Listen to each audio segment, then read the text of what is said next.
ഒന്നാമത് ആ പ്രാർത്ഥനയിൽ പറയുന്നത്, നിന്റെ പൈതൽ പ്രായം മുതൽ ദൈവം നിന്നെ തിരഞ്ഞെടുത്തു എന്നാണ്. ദൈവത്തിൻ്റെ വിളിയും തിരഞ്ഞെടുപ്പും അത് നമ്മുടെ സഭയുടെ വിശ്വാസമനുസരിച്ചും നമ്മുടെ ആരാധനാക്രമം അനുസരിച്ചും ഉദരത്തിൽ വെച്ച് തന്നെ എന്നാണ് രേഖപ്പെടുത്തിയിരിക്കുന്നത്.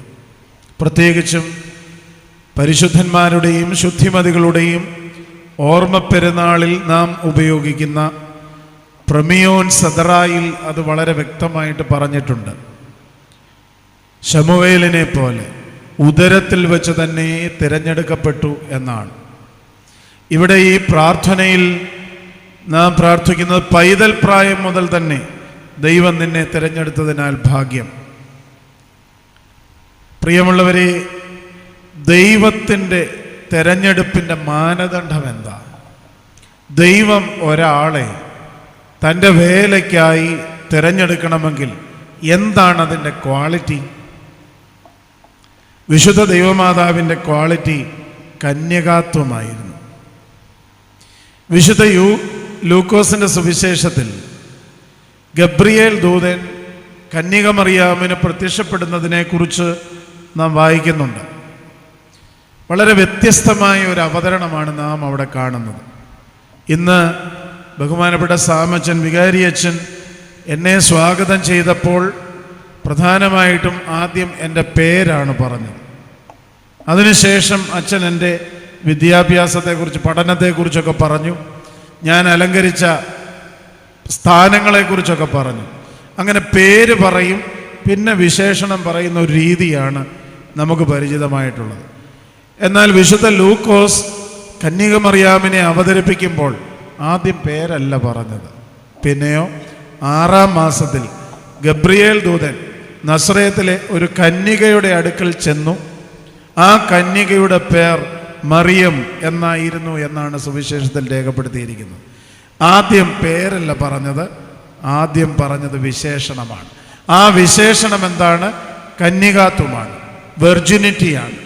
അപ്പോൾ ദൈവത്തിൻ്റെ തിരഞ്ഞെടുപ്പിൻ്റെ മാനദണ്ഡം പ്രധാനമായും ഒരാളുടെ ജീവിതത്തിൻ്റെ വിശുദ്ധിയാണ്. നമുക്കറിയാം, നമുക്കെല്ലാവർക്കും ശരീരവും മനസ്സും ആത്മാവുമുണ്ട്. അപ്പോൾ ശരീരത്തിൻ്റെയും മനസ്സിൻ്റെയും ആത്മാവിൻ്റെയും വിശുദ്ധിയാണ് ദൈവം കണക്കിടുന്നത്. ആ തെരഞ്ഞെടുപ്പിൻ്റെ മുഖ്യ മാനദണ്ഡം അതുതന്നെയായിരുന്നു. വെർജിനിറ്റി എന്ന് പറയുന്നത്, കന്യകാത്വം എന്ന് പറയുന്നത് ശരീരത്തിൻ്റെ മാത്രം ഒരവസ്ഥയല്ല. അത് തീർച്ചയായിട്ടും വളരെ പ്രധാനപ്പെട്ട ഒരു ആസ്പെക്റ്റാണ്. എന്നാൽ മനസ്സിൻ്റെയും ആത്മാവിൻ്റെയും കന്യകാത്വം, അതാണ് നമ്മുടെ ശരീരത്തെ പരിശുദ്ധിയുള്ളതാക്കി സൂക്ഷിക്കുവാനായി നമ്മെ പ്രേരിപ്പിക്കുന്നത്. അങ്ങനെ ദൈവം തൻ്റെ മനുഷ്യാവതാരത്തിനായി പദ്ധതി ആലോചിച്ചപ്പോൾ, ഭൂമിയിലേക്ക് നോക്കിയപ്പോൾ കണ്ടെത്തിയ, തനിക്ക് ഇറങ്ങുവാൻ കഴിയുന്ന, തനിക്ക് ഇറങ്ങി വസിക്കുവാൻ കഴിയുന്ന ഒരാളെ അന്വേഷിച്ചപ്പോൾ കണ്ടെത്തിയത്, നമ്മുടെ ആരാധനാ ഭാഷയിൽ പറഞ്ഞാൽ ഈ ബാലികയാണ്. അങ്ങനെ ബാലിക എന്നൊരു വാക്കാണ് നമ്മുടെ ആരാധനാക്രമത്തിലൊക്കെ രേഖപ്പെടുത്തിയിരിക്കുന്നത്. അങ്ങനെയാണെങ്കിൽ എനിക്ക് തോന്നുന്നു ഒരു ടീനേജ് ഗേളാണ്. എന്നെ പലപ്പോഴും അത്ഭുതപ്പെടുത്തിയിട്ടുള്ള ഒന്നാണ്. ഈ ടീനേജ് എന്ന് പറയുന്നതാണ് ഏറ്റവും പ്രതിസന്ധിയുള്ള ഒരു കാലഘട്ടമെന്നാണ് ഇപ്പോൾ സയൻസും മനഃശാസ്ത്രവും പറയുന്നത്. കാരണം ശരീരത്തിൻ്റെ വളർച്ചയും അതിനോടനുബന്ധിച്ചുള്ള ഹോർമോണുകളുടെ വികാസവും ഒക്കെ ചേർത്ത് ഒരു തരത്തിലും വിശുദ്ധിയില്ലാതെ അല്ലെങ്കിൽ വിശുദ്ധരായി ജീവിക്കുവാൻ പെടാപ്പാടുപെടുന്ന ഒരു കാലഘട്ടത്തിലാണ് ഈ ടീനേജ് ഗേൾ, ഈ ബാലിക വിശുദ്ധയായി മാറിയത് എന്നുള്ളത് നമ്മൾ ശ്രദ്ധിക്കണം. അതുകൊണ്ട് ദൈവം നോക്കുമ്പോൾ, ദൈവത്തിൻ്റെ പദ്ധതിയുടെ ഭാഗമായി നാം മാറണമെങ്കിൽ അതിനുള്ള പ്രധാനമായിട്ടുള്ള കണ്ടീഷൻ ഈ ജീവിതത്തിൻ്റെ വിശുദ്ധിയാണ്. ഈ കാലഘട്ടത്തിൽ പ്രായഭേദമന്യേ നാം അഭിമുഖീകരിക്കുന്ന ഏറ്റവും വലിയ പ്രതിസന്ധി ജീവിതം അശുദ്ധിയിലേക്ക് വിട്ടുകൊടുക്കുന്നു എന്നുള്ളത് തന്നെയാണ്. അതുകൊണ്ട് ഈ പെരുന്നാൾ ആഘോഷിക്കുമ്പോൾ, വിശുദ്ധന്മാരെക്കുറിച്ച്, ശുദ്ധിമതികളെക്കുറിച്ച് ധ്യാനിക്കുമ്പോൾ, പരിശുദ്ധ കന്യക മറിയാമിനെക്കുറിച്ച് നാം ധ്യാനിക്കുമ്പോൾ ഒന്നാമത് നാം ആഗ്രഹിക്കുകയും പ്രാർത്ഥിക്കുകയും ചെയ്യേണ്ടത് നമ്മുടെ തന്നെ ജീവിതത്തിൻ്റെ വിശുദ്ധിയെക്കുറിച്ചാണ്. വളരെ ബുദ്ധിമുട്ടാണ് ഈ കാലഘട്ടത്തിൽ വിശുദ്ധരായി ജീവിക്കുവാനായിട്ട്. ഞാൻ പറയും, 2 പ്രധാന കാരണങ്ങളാണ് ഉള്ളത്. ഒന്ന്, നമ്മുടെ കാഴ്ചകളിൽ കുറേയധികം അശുദ്ധി കയറി വരുന്നുണ്ട്.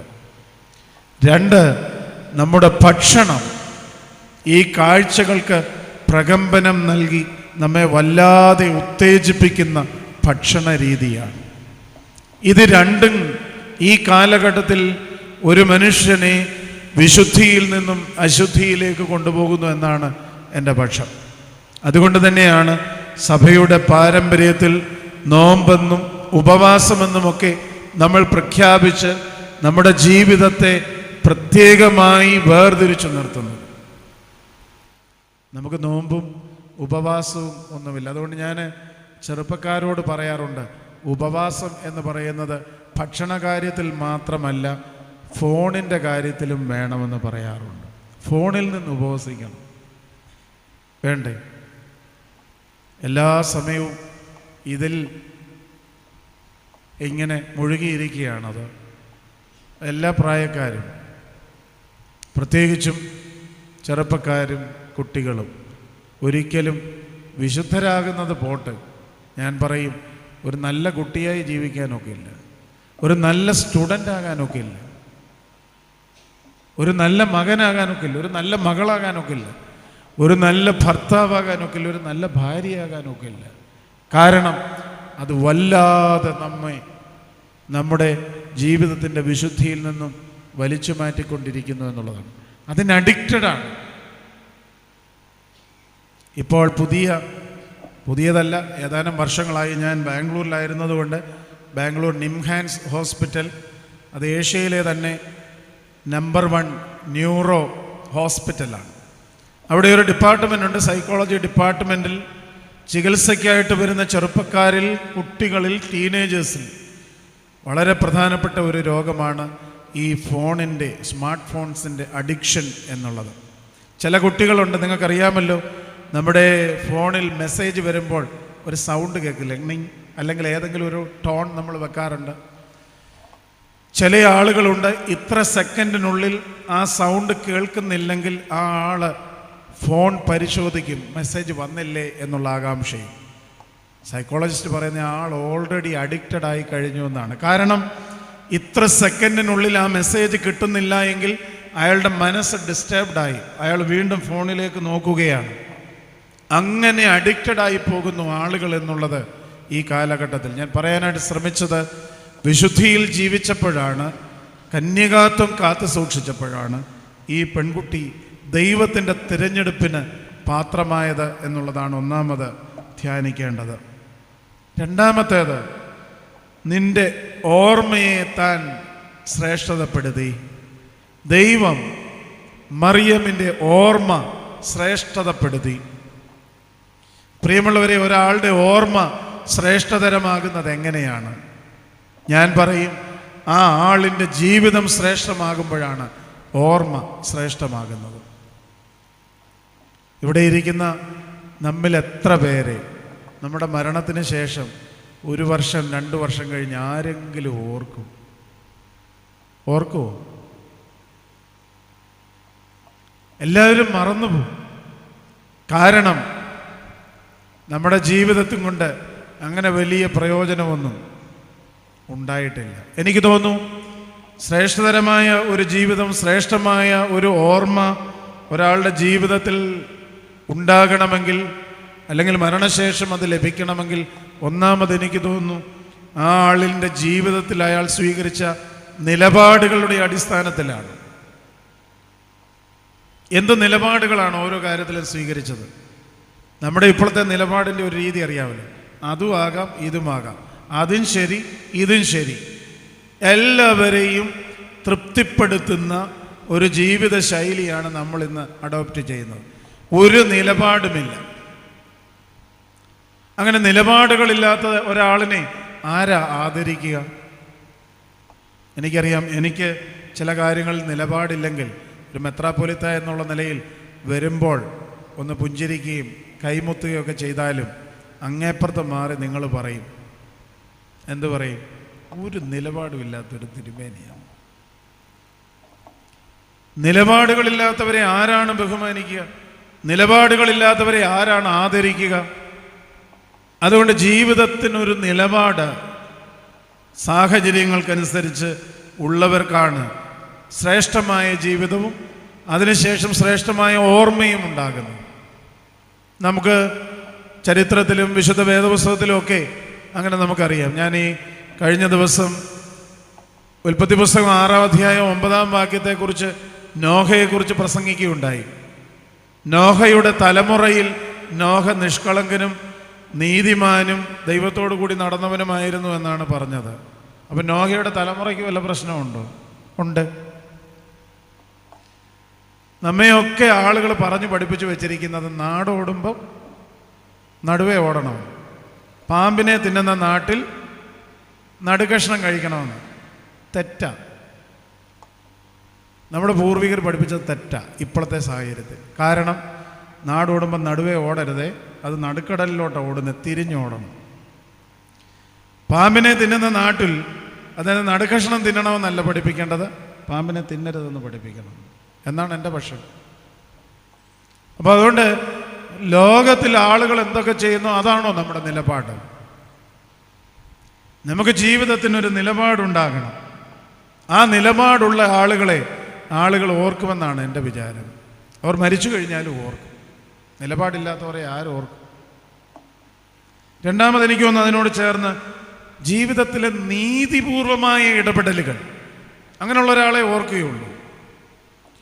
നീതിപൂർവമായ ഇടപെടലുകളുള്ള ആളുകൾക്കാണ് ശ്രേഷ്ഠമായ ഓർമ്മയുണ്ടാകുന്നത്. നമ്മൾ പലപ്പോഴും സ്വജനപക്ഷപാതം, പാർഷ്യാലിറ്റി, ഇതൊക്കെ വെച്ചാണ് നമ്മുടെ നീതി നിർവചിപ്പിക്കപ്പെടുന്നത്. ശരിക്കും ഇത് വളരെയധികം ബാധിച്ചിരിക്കുന്ന ഒരു ലോകത്തിലാണ് നമ്മൾ ജീവിക്കുന്നത്. എല്ലാവരും നീതിയെക്കുറിച്ചൊക്കെ പറയും, പക്ഷേ മിക്കവാറും എല്ലാവരും തന്നെ പാർഷ്യലാണ്. അവരുടെ ബന്ധുക്കൾ, മിത്രങ്ങൾ, അവർക്ക് ബെനിഫിറ്റ് ലഭിക്കുന്ന കാര്യങ്ങളിലാണ് അവരുടെ നീതി. ആരും ഓർക്കില്ല. ഒരുപക്ഷെ ഓർത്താൽ തന്നെ അത് വല്ലാത്ത ഒരു ഓർമ്മയായിരിക്കുമെന്നാണ് എൻ്റെ ഒരു വിചാരം. മൂന്നാമത്തേത്, ഒരാളെ ഓർക്കണമെങ്കിൽ സാമൂഹിക പ്രതിബദ്ധതയുള്ള ഒരാളായിരിക്കണം. ഒരു സോഷ്യൽ കമ്മിറ്റ്മെൻ്റ് ഉണ്ടാകണം. ഈ ലോകത്തിൽ എന്തൊക്കെ കാര്യങ്ങളാണ് പ്രിയമുള്ളവരെ നമ്മുടെ ഇടപെടലുകളും ഒക്കെ ആവശ്യമുള്ളത്. ചുറ്റും നടക്കുന്ന ഒന്നിനോടും ഒരാളോടും ഒരു പ്രതിബദ്ധതയില്ലാതെ എങ്ങനെ നമുക്ക് ജീവിക്കാൻ കഴിയും? ഞാനും എൻ്റെ വീടും എൻ്റെ കുടുംബവും, കുടുംബത്തിൽ തന്നെ ഇപ്പോൾ അതില്ലെന്നാണ് എൻ്റെ വിചാരം. എല്ലാവർക്കും അവരവരുടെ മുറിയും സൗകര്യമൊക്കെ ആയപ്പോഴേ വീട്ടിലുള്ളവരോട് തന്നെ കടപ്പാടും ഒന്നുമില്ലാത്തൊരു സാഹചര്യമാണ്. ബാംഗ്ലൂരിൽ കോവിഡിൻ്റെ 2ാം തരംഗമായിരുന്നു അതിരൂക്ഷമായിട്ടുള്ളത്. അപ്പം ഞാനവിടെ എല്ലാ പള്ളികളിലും കോവിഡ് റെസ്പോൺസ് ടീമിനെ ഉണ്ടാക്കി, ചെറുപ്പക്കാരെ. അതത് ഇടവകകളിൽ ആവശ്യമുള്ളവർക്ക് PPE കിറ്റൊക്കെ ഇട്ട് മെഡിസിനും ഭക്ഷണവും അത്യാവശ്യ കാര്യങ്ങളും അവരുടെ ഗേറ്റിങ്കിൽ വരെയെങ്കിലും എത്തിക്കുവാനായിട്ടുള്ളൊരു ക്രമീകരണമാണ് ചെയ്തത്.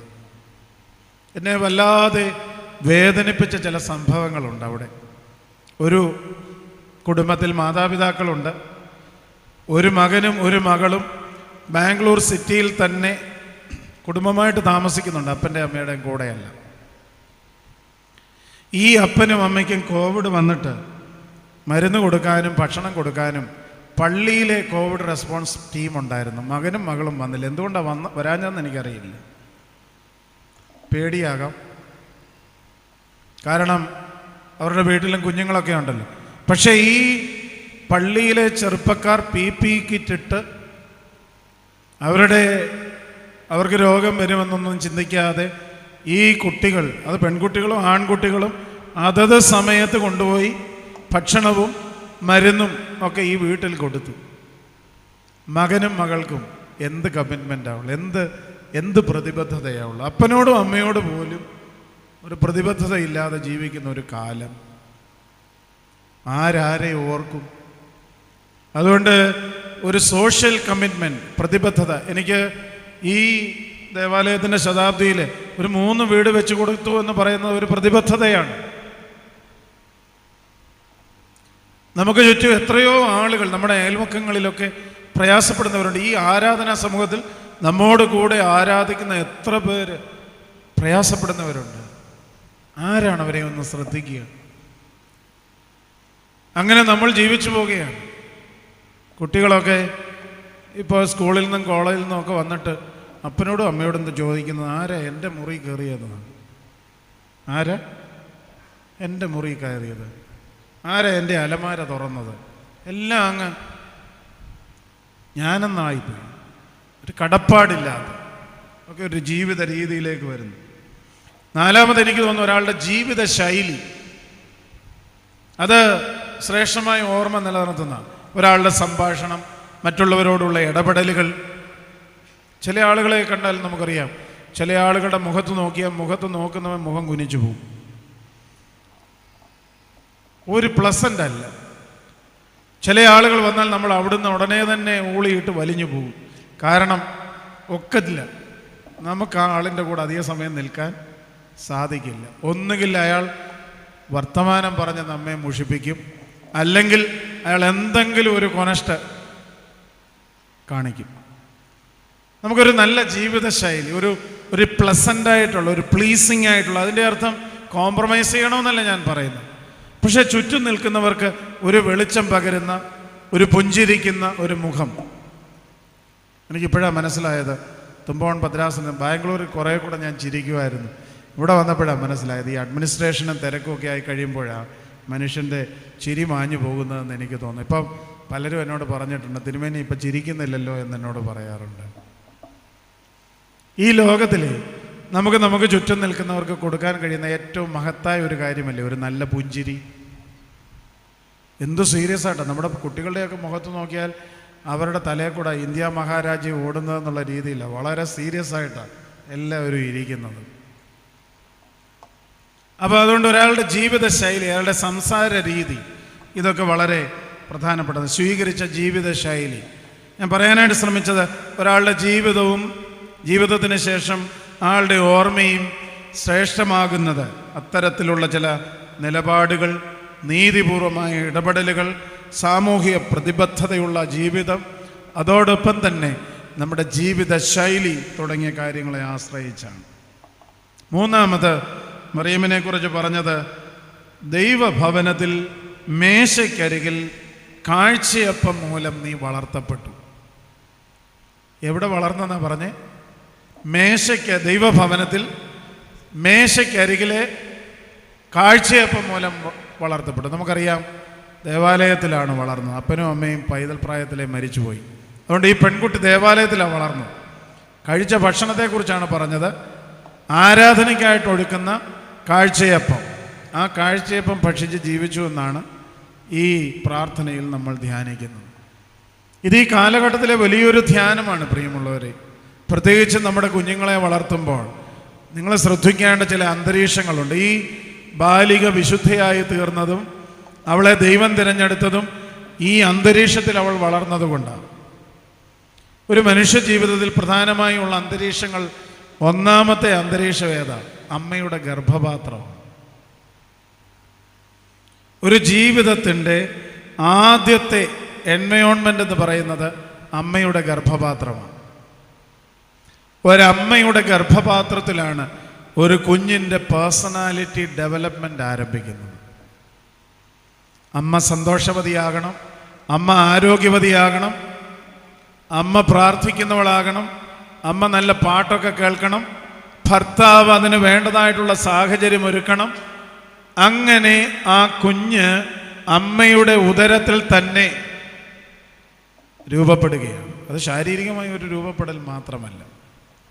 അമ്മമാരാകാൻ പോകുന്നവരും പ്രത്യേകം ശ്രദ്ധിക്കണം കേട്ടോ.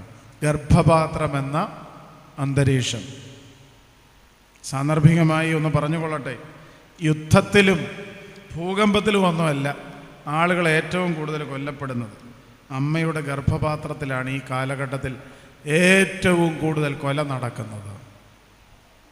ഒരു മര്യാദയുമില്ലാതെ, ചില ജീവിത സാഹചര്യങ്ങളും ചില പ്രത്യേകമായ സാഹചര്യങ്ങളിലുമൊക്കെ ഒരുപക്ഷെ അങ്ങനെയൊക്കെ സംഭവിക്കാമെങ്കിലും ഇതങ്ങനെയൊന്നും അല്ലല്ലോ ഇന്നത്തെ പോക്ക്. അമ്മയുടെ ഗർഭപാത്രം എന്ന് പറയുന്ന അന്തരീക്ഷം വല്ലാതെ മലിനപ്പെട്ട ഒരു ലോകമാണിത്. രണ്ടാമത്തെ അന്തരീക്ഷം എന്ന് പറയുന്നത് നമ്മുടെ വീട് തന്നെയല്ലേ. ഒരു കുഞ്ഞ് ജനിച്ചു വളരുന്ന വീട് എന്ന് പറയുന്നത് ഒരു അന്തരീക്ഷമാണ്. ഫാമിലി എന്ന് പറയുന്നതാണ് പ്രധാനം. ഞാനതിൻ്റെ വിവാഹ കൂദാശകളിലൊക്കെ പ്രസംഗിക്കുമ്പോൾ അവരെ ഓർമ്മിപ്പിക്കാറുണ്ട്. ഇന്ന് മനുഷ്യന് വീട് മതി, ഫാമിലി വേണ്ട, കുടുംബം വേണ്ട. വലിയ വീടാണ്, നല്ല വീടാണ്. എന്തിനാ പ്രിയമുള്ളവരെ ഇത്? ഞാൻ വിശ്വസിക്കുന്ന ഒരു കാര്യമുണ്ട്. കുടുംബത്തിന് താമസിക്കാനുള്ള കെട്ടിടത്തിൻ്റെ പേരാണ് വീട്. കുടുംബമില്ലെങ്കിൽ പിന്നെ വീടിൻ്റെ ആവശ്യമുണ്ട്. അതുകൊണ്ടേ വീട് വലുതാക്കാൻ പോയിട്ട് കുടുംബം ഇല്ലാതായി തീരില്ല. എങ്ങനെയാണ് കുടുംബം ഉണ്ടാകുന്നത്? അത് നമുക്കെല്ലാവർക്കും അറിയാവുന്ന ഡെഫിനേഷൻ. കൂടുമ്പോൾ ഇമ്പം ഉണ്ടാകുന്നതാണ് കുടുംബം. ആര് കൂടുമ്പോഴാണ്? ഒന്ന്, കുടുംബാംഗങ്ങൾ ദൈവത്തോടു കൂടെ കൂടുമ്പോഴും, രണ്ട്, കുടുംബാംഗങ്ങൾ കൂടുമ്പോഴും ഉണ്ടാകുന്നതിൻ്റെ പേരാണ് കുടുംബം. അതിന് ഞാൻ പറയും ക്വാളിറ്റി ടൈം. ഒരുമിച്ചിരിക്കാൻ സമയം കണ്ടെത്തണം. ഇനി സമയം ഉണ്ടെങ്കിൽ തന്നെ ഇപ്പോൾ ആ സ്ക്രീനിലാണല്ലോ എല്ലാവരുടെയും നോട്ടം. ഇപ്പോഴേ നമ്മുടെ ഹോട്ടലുകളിൽ, റെസ്റ്റോറൻറ്റുകളിൽ പുതിയ ബോർഡ് പ്രത്യക്ഷപ്പെട്ട് തുടങ്ങിയിട്ടുണ്ട്. No WiFi, please talk. എല്ലാം മനസ്സിലായോ? കുട്ടികൾക്ക് മനസ്സിലായി. ഇപ്പോൾ എവിടെ ചെന്നാലും ഭക്ഷണം കഴിക്കാനിരിക്കുമ്പോഴും നെറ്റുള്ളത് കൊണ്ട് ഒരിക്കലും പരസ്പരം മുഖത്ത് നോക്കുകയോ സംസാരിക്കുകയോ ചെയ്തില്ല. പിന്നെയോ കഴിക്കുമ്പോഴും ഇതിൽ നോക്കിയാണ് കഴിക്കുന്നത്. കുഞ്ഞുങ്ങൾക്കൊക്കെ ഭക്ഷണം കൊടുക്കുന്നത് കണ്ടാൽ നമ്മൾ അന്തിച്ചു പോകും. കുഞ്ഞ് ഒരു ഫോണേൽ, അമ്മയും അപ്പനും ഒരു ഫോണേലായിരിക്കും. ചിലപ്പോൾ ഇത് മൂക്കിലൊക്കെ ചെന്ന് കയറും ഈ ഭക്ഷണം. കാരണം ഇതേ നോക്കിയാണല്ലോ ഇത് കൊടുത്തുകൊണ്ടിരിക്കുന്നത്. അപ്പോൾ അതുകൊണ്ട് ചില റെസ്റ്റോറൻറ്റിൽ ചെല്ലുമ്പോൾ അവരെഴുതി വെച്ചിരിക്കുകയാണ്, നമ്മളെ പഠിപ്പിക്കുകയാണ്, no WiFi, please talk when you eat. നീ കഴിക്കുമ്പോൾ നിങ്ങളെല്ലാവരും കൂടി ഇരുന്ന് സംസാരിക്കാനാണ് പറയുന്നത്. എൻ്റെ പഴയ ചില ഓർമ്മകളുണ്ട്. നിങ്ങൾ പ്രായമുള്ളവർ അത് ഓർക്കുന്നുണ്ടെന്നാണ് എൻ്റെ വിചാരം. നമ്മുടെ നാട്ടിലെ ഈ ചെറിയ ചെറിയ ചായക്കടകളായിരുന്നു ഏറ്റവും നല്ല സമ്മേളനങ്ങളെന്നാണ് ഞാൻ പറയുന്നത്. ഒരു ചായ കുടിക്കും, ആകെപ്പാടെ കഷ്ടിച്ച് ഒരു വീക്കിലിയോ ഒരു ദിനപത്രം, എൻ്റെയൊക്കെ സമയമായപ്പോഴത്തേക്ക് ഒരു ദിനപത്രം രാവിലെ വന്നു കഴിഞ്ഞാൽ അതിൻ്റെ ചുറ്റും ഒരാളിരുന്ന് വായിക്കും പ്രധാന വാർത്ത. ഇന്ന് പ്രധാനമന്ത്രി തൃശ്ശൂരിൽ വന്നു. ഉടനെ അങ്ങപ്പുറത്തിരുന്ന് ഒരുത്തങ്ങ വരും. പിന്നെ അയാൾ വന്നിട്ട് എന്തോ ചെയ്യാൻ? നിങ്ങൾ ഓർക്കുന്നുണ്ടെന്നാണ് എൻ്റെ വിചാരം. ഇങ്ങനെ ഒരാൾ വായിക്കും, ചുറ്റും ഇരിക്കുന്നവരൊക്കെ കമൻട്രി പറയുന്ന ഒരു പരിപാടി ഉണ്ടായിരുന്നു പണ്ട് കടകളിലൊക്കെ. അതുപോലെ തന്നെയല്ലായിരുന്നു നമ്മുടെ വീട്ടിൽ ഒരു ചടങ്ങുണ്ടാകുമ്പോൾ, ഒരു വിവാഹമൊക്കെ ഉണ്ടാകുമ്പോൾ ഒരാഴ്ച മുതലേ വീട്ടിലാളല്ലായിരുന്നു. അതുകൊണ്ട് ഇവിടെ ഇരിക്കുന്നവരൊക്കെ ചിരിക്കുന്നു. പണ്ടത്തെ ഓർമ്മ.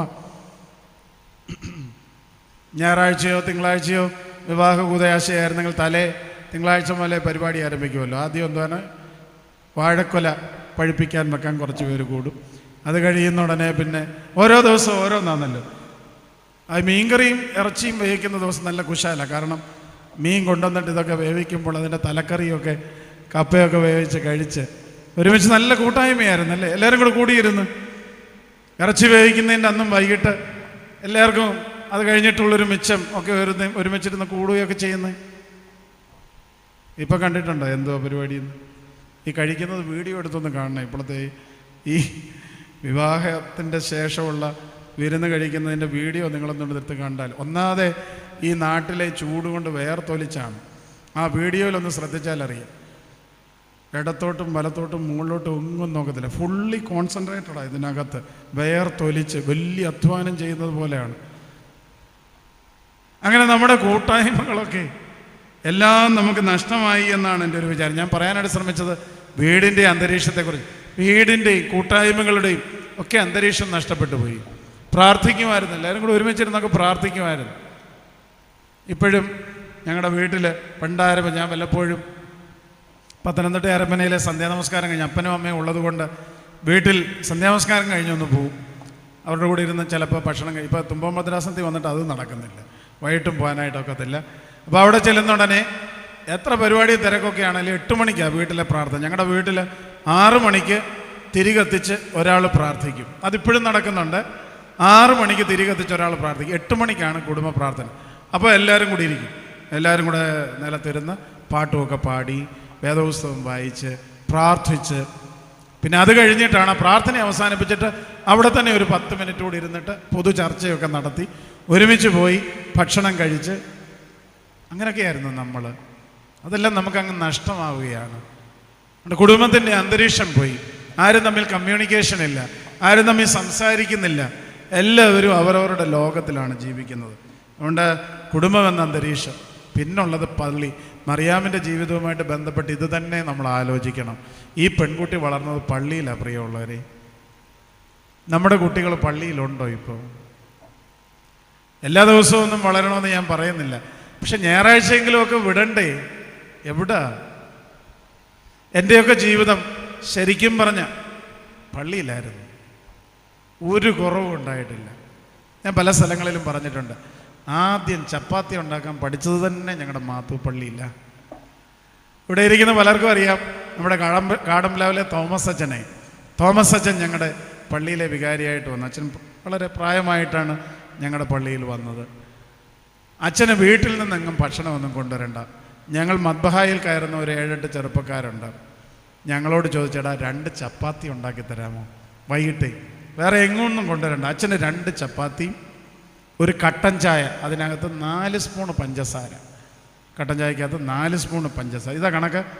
പിന്നെ ഞങ്ങളുടെ മാത്തൂർ ജംഗ്ഷനിലോ അല്ലെങ്കിൽ ഓമല്ലൂരോ വരെ വന്നിട്ട് കപ്പലണ്ടി ഉണ്ടെങ്കിൽ ഇതാണ് അച്ഛൻ്റെ ആഹാര രീതി വൈകിട്ട്. അപ്പോൾ ശനിയാഴ്ച വൈകിട്ട് ഇത് ഞങ്ങളുണ്ടാക്കും. അങ്ങനെയാണ് ഞങ്ങൾ വീട്ടിൽ ചപ്പാത്തി കഴിക്കുമാരെങ്കിലും ഉണ്ടാക്കാൻ പഠിച്ചത് പള്ളിയിലാണ്.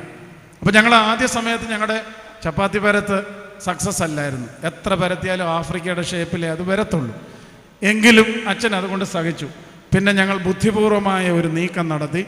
ഈ ആഫ്രിക്കയുടെ മുകളിൽ ചോറ്റുപാത്രം കമത്തി സൈഡിൽ നിന്ന് അതെല്ലാം മുറിച്ച് കളഞ്ഞ് ചപ്പാത്തിയൊക്കെ ഉണ്ടാക്കി തോമസ് അച്ഛൻ്റെ കൊണ്ട് കൊടുത്തപ്പോൾ അച്ഛൻ അത്ഭുതത്തോടെ ഞങ്ങളുടെ മുഖത്ത് നോക്കി, ഇതെങ്ങനെ സംഭവിച്ചു എന്നുള്ളതാണ്. ഇങ്ങനെ പള്ളി തൂക്കാനും പള്ളി കഴുകാനും പള്ളി തൂത്ത് വൃത്തിയാക്കാനും പള്ളിയുടെ പരിസരം തൂത്ത് വൃത്തിയാക്കാനും എല്ലാം ഞങ്ങൾ പള്ളിയിലുണ്ടായിരുന്നു. ഇപ്പോഴത്തെ കുട്ടികളോട് പറഞ്ഞു കൊടുത്തിരിക്കുന്നത് എന്താണെന്നറിയാമോ? അയ്യോ പരീക്ഷ വരുന്നു, നീ പള്ളിയിലൊന്നും പോകണ്ട, സൺഡേ സ്കൂളിലും പോകണ്ട, ഇരുന്ന് പഠിച്ചു, നല്ല മാർക്ക് കിട്ടുമെന്നാണ്. മാത്തൂർ ഗവൺമെൻറ് UP സ്കൂളിൽ പഠിച്ച ഒരാളാണ് ഞാൻ. മാത്തൂർ ഗവൺമെൻറ് UP സ്കൂളിൽ ഓർക്കുന്നുണ്ടോ ഇവിടെ ഇരിക്കുന്നവർക്ക്? പണ്ടത്തെ ആ നീല നിക്കറും മഞ്ഞ കലർന്ന ആ ഷർട്ടും ഒക്കെ ഇട്ട് പഠിച്ചതാ. ഒരൊറ്റ ഞായറാഴ്ചയും ഒരൊറ്റ സൺഡേ സ്കൂളും പരീക്ഷ പ്രമാണിച്ച് സ്കിപ്പ് ചെയ്തിട്ടില്ല, വിട്ടിട്ടില്ല. മക്കളെ, അമേരിക്കയിൽ പോയി ഡോക്ടറേറ്റ് എടുത്ത് കേട്ടോ. പള്ളി കളഞ്ഞിട്ടല്ല, സൺഡേ സ്കൂൾ കളഞ്ഞിട്ടുമല്ല. മാതാപിതാക്കളോട് എനിക്ക് വളരെ വിനീതമായി അഭ്യർത്ഥിക്കാനായിട്ടുള്ളത്, നിങ്ങളുടെ മക്കളെ ഈ പള്ളിയിൽ നിന്നൊക്കെ മാറ്റി അങ്ങ് പഠിപ്പിച്ച് എവിടെ വരെ കൊണ്ടുപോകാനാണ്? ഒന്നും ആകത്തില്ലെന്ന്, ശരിയാകത്തില്ല. സൺഡേ സ്കൂളും കളഞ്ഞ് പള്ളിയും കളഞ്ഞ് പഠിപ്പിക്കുക. എന്ത് സേവ് ചെയ്യാണ്, എന്ത് പഠിപ്പിക്കാണ്? അതുകൊണ്ട് എനിക്ക് അഭ്യർത്ഥിക്കുവാനായിട്ടുള്ളത്, ഈ കുട്ടികളെ പള്ളിയിൽ വളർത്തണം. നമ്മൾ ശ്രദ്ധിച്ചാലറിയാം, ജോൺസൺ അച്ഛനൊക്കെ അമേരിക്കയിലുണ്ട്. അവിടെ നമ്മുടെ പള്ളികളിലൊക്കെ ഇപ്പോൾ ആയിട്ടുണ്ട്, ബേബി റൂമൊക്കെ ഉണ്ട്. പക്ഷെ നമ്മുടെ നാട്ടിൽ ബേബി റൂമൊന്നും ഇല്ലെന്നേ, അങ്ങനൊന്നും ഇല്ല. കാരണം ഇതിനകത്താണ് വളരേണ്ടത്. നമുക്ക് സ്പെഷ്യൽ ബേബി റൂമൊന്നുമില്ല, അത് ഇതിനകത്ത് തന്നെയാണ് വളരുന്നത്. ഇവിടെ ഇങ്ങനെ കൊണ്ട് കടത്തും. ചെറുപ്പം മുതലേ പഞ്ചേന്ദ്രിയങ്ങളിലൂടെ ആരാധന അനുഭവിക്കും. വലിയ കരച്ചിലൊക്കെ വരുന്നുണ്ടെങ്കിൽ അമ്മ ഒന്നെടുത്ത് പുറത്തോട്ട് കൊണ്ടുപോകും, ഒന്ന് ശാന്തമാക്കിയിട്ട് വീണ്ടും തിരിച്ചു കൊണ്ടുവന്ന് ഇതിനകത്ത് കടത്തും. അമ്മമാരോടൊന്ന് പറഞ്ഞുകൊള്ളട്ടെ, വലിയ കരച്ചിലും ബഹളവും വെക്കുന്നുണ്ടേ ഇതിനകത്ത് നിൽക്കണ്ട, കാരണം എല്ലാവർക്കും ഡിസ്റ്റർബൻസ് ഉണ്ടാകും. അത് നിങ്ങളൊന്ന് ശ്രദ്ധിച്ചോണേ. വലിയ കരച്ചിലും ബഹളമൊക്കെ വെക്കുന്നുണ്ടെങ്കിൽ ഒന്ന് പുറത്ത് കൊണ്ടുപോയി ഒന്ന് ശാന്തമാക്കിയിട്ട് വീണ്ടും തിരിച്ചുകൂടെ കൊണ്ടുവരണം. ചില അമ്മമാരുണ്ട്, കുർബാന ആരംഭിക്കുമ്പോൾ മുതൽ ഈ കൊച്ചു കിടന്ന് കരയുക, അതിനെ അവിടെ തന്നെ നിർത്തിയേക്കും. ആ ആരാധനയിൽ സംബന്ധിക്കും ഒരാൾക്കും കൃത്യമായ ഒരു ശ്രദ്ധ അത് അന്നേരം പറയാനൊക്കത്തില്ല, കാരണം പറഞ്ഞാൽ അവർ പിണങ്ങും, വിഷമിക്കും. അതുകൊണ്ട് ഇപ്പോൾ പറയുക പൊതുവായിട്ട്. ഇങ്ങനെയായിരുന്നു നമ്മൾ. ഈ കുട്ടിയെ പള്ളിയിൽ നിന്ന് നമ്മൾ മാറ്റിയിട്ടില്ല. എന്നൊന്ന് ആലോചിച്ച് നോക്കി. ഇതിൻ്റെ ചെറുപ്പം മുതൽ ജീവിതത്തിൻ്റെ എല്ലാ സന്ദർഭങ്ങളിൽ ഒരു പരീക്ഷ വരുമ്പോൾ, ജീവിതത്തിൻ്റെ നിങ്ങൾ പ്രതിസന്ധി വരുമ്പോൾ നമ്മളൊക്കെ ഓടി വന്നിട്ടുള്ളത് എവിടാ? ഇവിടെ അല്ലേ വന്നിട്ടുള്ളത്? ഈ 125 വർഷവും ഈ നാട്ടിലെ ആളുകൾ ഓടി വന്നിട്ടുള്ളത് ഇവിടെയല്ലേ? പള്ളി അടച്ചിട്ടിരിക്കുകയാണെങ്കിലും ആ പുറകിൽ വന്നിട്ട് പ്രാർത്ഥിച്ചിട്ടുള്ളവർ ഇതിനകത്തില്ലേ? വേണ്ടേ ഇത്? പള്ളിയിൽ നിന്ന് നമ്മുടെ കുഞ്ഞുങ്ങളെ അകറ്റരുത്. ഈ ബാലിക വളർന്നത് അവിടെയാണ്. അപ്പം കഴിച്ച ഭക്ഷണം എന്താണ്? കാഴ്ചയപ്പം. ആ കാഴ്ചയപ്പം ഭക്ഷിച്ചാണ് ആ കുഞ്ഞ് വളർന്നത്. ഞാൻ പറയുന്നു, നമ്മുടെ കുഞ്ഞുങ്ങൾ വിശുദ്ധ കുർബാന അനുഭവിച്ച് തന്നെ വളരണം. ഇപ്പം മറ്റപ്പമൊക്കെ കൊടുക്കുന്നുണ്ട്.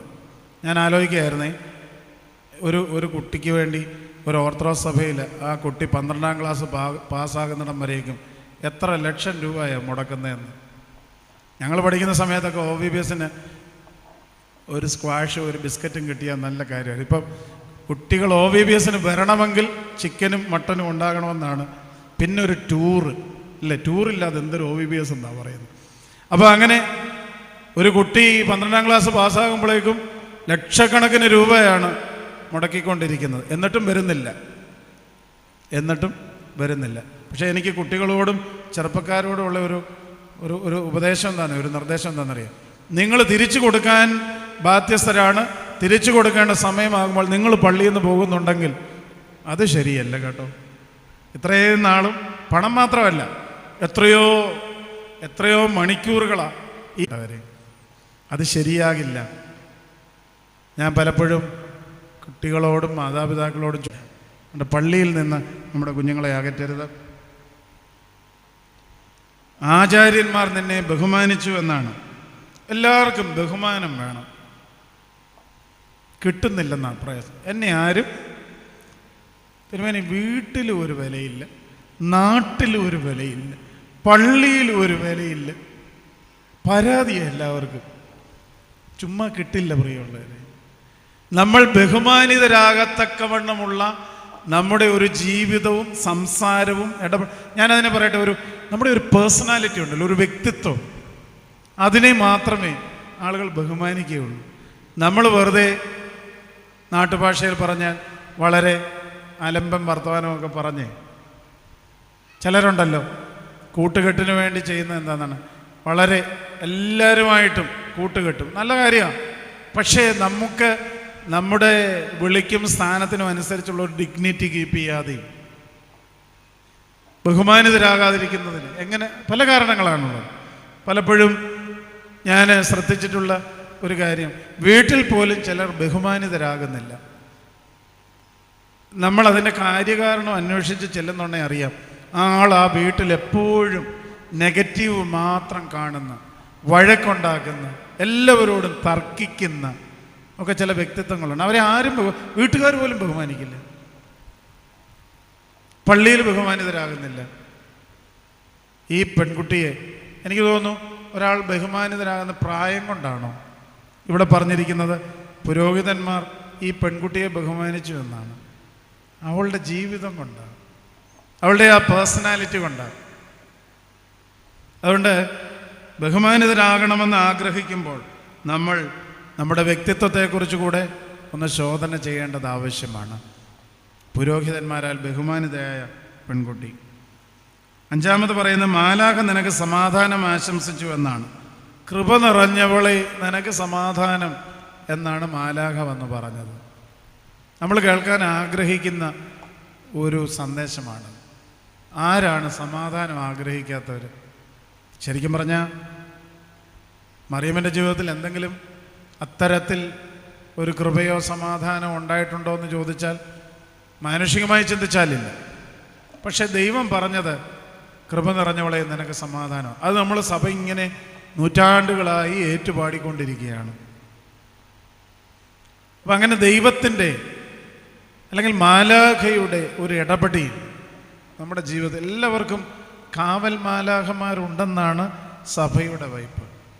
നമുക്കെല്ലാവർക്കും കാവൽ മാലാഖമാരുണ്ട്. പക്ഷെ നമുക്കത് അനുഭവിക്കാൻ കഴിയുന്നില്ല. കാരണം എന്താണ്? നാം ശ്രദ്ധിക്കുന്നില്ല, നാം ജീവിക്കുന്നില്ല. ഇവിടെ ആ ബാലികയോട് മാലാഖയുടെ ഇടപെടൽ, ദൈവത്തിൻ്റെ സന്ദേശം, അത് കേൾക്കുവാനായിട്ടുള്ള ഒരു സാഹചര്യം അവളുടെ ജീവിതത്തിലുണ്ടായി. നമുക്കുമുണ്ട്.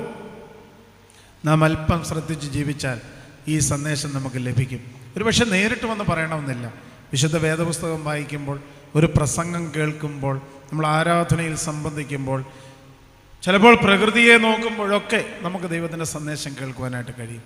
നമ്മളിങ്ങനെ വളരെ തിരക്ക് പിടിച്ചും ശബ്ദമുഖരിതവുമായി ജീവിക്കുന്നത് കൊണ്ടാണ് ഇത് കേൾക്കാൻ സാധിക്കാത്തത്. ഒരു കാര്യം കൂടെ പറഞ്ഞ് ഞാൻ അവസാനിപ്പിക്കാം. ദൈവം നിന്നിൽ ഇറങ്ങി വസിച്ചു. എന്തുകൊണ്ടാണ് പ്രിയമുള്ളവർ? ദൈവം ഇറങ്ങണമെങ്കിൽ ഒറ്റ കണ്ടീഷനേ ഉള്ളൂ, വിശുദ്ധിയാണ്. മറിയം ചോദിച്ചോ, ഇറങ്ങണമെന്ന് ആവശ്യപ്പെട്ടോ? പക്ഷെ ദൈവം ഇറങ്ങി. അതിൻ്റെ കാരണം അവൾ വിശുദ്ധയായിരുന്നത് കൊണ്ടാണ്. നിങ്ങളും ഒന്ന് ശ്രദ്ധിക്കണേ. നിങ്ങൾ ഏറെ നാളായിട്ട് ദൈവം ഇടപെടണമെന്ന് ആഗ്രഹിക്കുന്ന ചില വിഷയങ്ങളില്ലേ? കുടുംബ വിഷയങ്ങൾ, വ്യക്തിപരമായ വിഷയങ്ങൾ, ജോലി സാഹചര്യങ്ങളിലൊക്കെ ഞാൻ പൂർണ്ണമായി വിശ്വസിക്കുന്നുണ്ട് ദൈവം നിങ്ങളുടെ പ്രാർത്ഥന കേൾക്കുന്നുണ്ട്. ദൈവത്തിന് ഇറങ്ങണമെന്നും ആഗ്രഹമുണ്ട്. പക്ഷെ ദൈവത്തിന് ഇറങ്ങാൻ കഴിയുന്നില്ല. ദൈവത്തിൻ്റെ അശക്തി കൊണ്ടല്ല, പിന്നെയോ ദൈവം വിശുദ്ധിയിലേ വസിക്കുകയുള്ളൂ. അവിടേക്ക് ഇറങ്ങും. നിങ്ങളുടെ വീട്ടിൽ എന്തെങ്കിലും പ്രതിസന്ധി നിങ്ങൾ കുറേ നാളായിട്ട് പ്രാർത്ഥിക്കുന്നുണ്ടെങ്കിൽ ഇന്നൊന്ന് കൂട്ടായിട്ട് വീട്ടിൽ ചെന്നിരുന്ന് ആലോചിച്ച് ദൈവത്തിന് ഇറങ്ങാൻ കഴിയാത്ത എന്തെങ്കിലും അശുദ്ധി വീട്ടിലുണ്ടോ എന്ന്. നിങ്ങളുടെ ജീവിതത്തിൽ നിങ്ങൾ ആഗ്രഹിച്ചിട്ടും പ്രാർത്ഥിച്ചിട്ടും ദൈവം ഇടപെടുന്നില്ല എങ്കിൽ നിങ്ങളൊന്ന് ആലോചിച്ച് ദൈവത്തിന് ഇറങ്ങാൻ കഴിയാത്തെങ്കിലും അശുദ്ധി നമ്മുടെ ജീവിതത്തിൽ നിലനിൽക്കുന്നുണ്ടോ എന്ന്. അത് മാറണം. അത് മാറിക്കഴിയുന്നുണ്ടെങ്കിൽ കൃപ തന്നെ ഇറങ്ങും. ചോദിക്കണ്ട. മറിയം ചോദിച്ചതേയില്ല. ചോദിക്കാതെ തന്നെ ദൈവം ഇറങ്ങി അവിടെ ഉള്ളിൽ വസിച്ചു. രണ്ടാം സ്വർഗമെന്നാണ് സഭ മറിയമിനെ വിശേഷിപ്പിക്കുന്നത്. സ്വർഗമായി മാറി. അവൾ തന്നെ സ്വർഗമായി മാറി. അവൾ തന്നെ ദൈവവാഹിയായി, ദൈവത്തിൻ്റെ മാതാവായിട്ട് മാറുന്ന, ദൈവം ഇറങ്ങി വസിച്ച ഒരു പാത്രമായി തീർന്നു കന്യക മറിയം. പ്രിയമുള്ളവരെ, 6 കാര്യങ്ങളാണ് ഈ പ്രാർത്ഥനയിൽ നിന്ന് നാം ധ്യാനിച്ചത്. 1, ജീവിത വിശുദ്ധി കൊണ്ട് ദൈവത്തിൻ്റെ തിരഞ്ഞെടുപ്പ് ഉണ്ടായവൾ. 2, ശ്രേഷ്ഠമായ ജീവിതം കൊണ്ട് ദൈവം ഓർമ്മ ശ്രേഷ്ഠതപ്പെടുത്തിയ കന്യക മറിയം. 3, ദൈവഭവനത്തിൽ വളരുകയും അപ്പം ഭക്ഷിക്കുകയും ചെയ്ത അന്തരീക്ഷം, ദേവാലയത്തിൻ്റെ അന്തരീക്ഷത്തിൽ വളർന്ന ഒരു ബാലിക. ആചാര്യന്മാർ ബഹുമാനിച്ചു എന്ന് പറഞ്ഞ് ബഹുമാന്യതയായി തീർന്ന, പൈതൽ പ്രായത്തിൽ തന്നെ ബഹുമാന്യതയായി തീർന്ന ഒരു പെൺകുട്ടി. ദൈവത്തിൻ്റെ സമാധാനം മാലാഖ മുഖാന്തരം ആശംസിക്കപ്പെട്ട, അത് സ്വീകരിക്കുവാൻ ഇടയായ ഒരു പെൺകുട്ടി. ദൈവം അവളുടെ ജീവിത വിശുദ്ധി കൊണ്ട് ഇറങ്ങി വസിച്ച് ദൈവത്തിൻ്റെ മന്ദിരമാക്കി, 2ാമത്തെ സ്വർഗമാക്കി മാറ്റിയ പരിശുദ്ധ കന്യക മറിയം. ആ അമ്മയുടെ നാമത്തിലാണ് ഈ പള്ളി. എനിക്ക് തോന്നുന്നു നമ്മുടെ പൂർവ്വ ദേവാലയങ്ങളെല്ലാം തന്നെ പരിശുദ്ധ ദൈവമാതാവിൻ്റെ നാമത്തിലുള്ള ദേവാലയങ്ങളായിരുന്നു. അത് സഭയെ സംബന്ധിച്ചിടത്തോളം അത് വളരെ പ്രധാനപ്പെട്ട ഒന്നായിരുന്നു. കാരണം ദൈവം കഴിഞ്ഞാൽ പിന്നെ സ്ഥാനം മാതാവിനാണ്.